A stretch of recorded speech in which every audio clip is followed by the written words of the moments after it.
In today's video, I'm going to teach you how to log in to another account on Amazon Prime. We'll walk through switching from the account you're currently using to a different one, keeping everything simple and clear.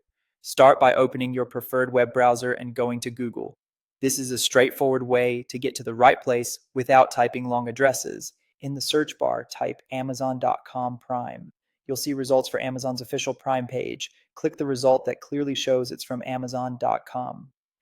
Before you proceed, glance at the address bar to make sure you're on the legitimate Amazon site. Look for the secure padlock and the Amazon.com domain.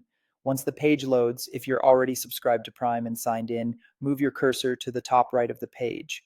On desktop, that's where you'll find the account and lists area. Hover over it to open the menu. If you're on a smaller screen, you may need to tap the profile icon or open the menu to reach the same options. The goal here is to access the account controls for the profile you're currently using. In that menu, look for the sign out option.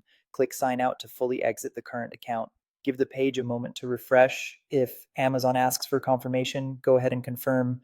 If you don't see sign out, you may already be logged out, in which case you can move directly to signing in.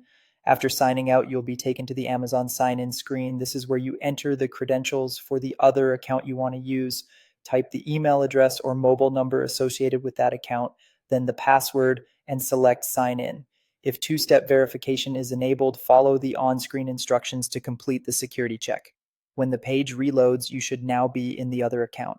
To double check, hover over account and lists again and look for the name or profile associated with the account you just signed into. You can also visit your Prime membership to confirm that you're seeing the correct plan details.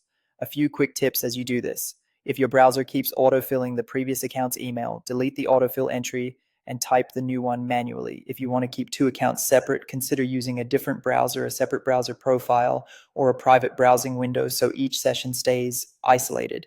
And if you landed on the wrong regional site, switch to your correct country before signing in. That's it. You've successfully logged into another account on Amazon Prime.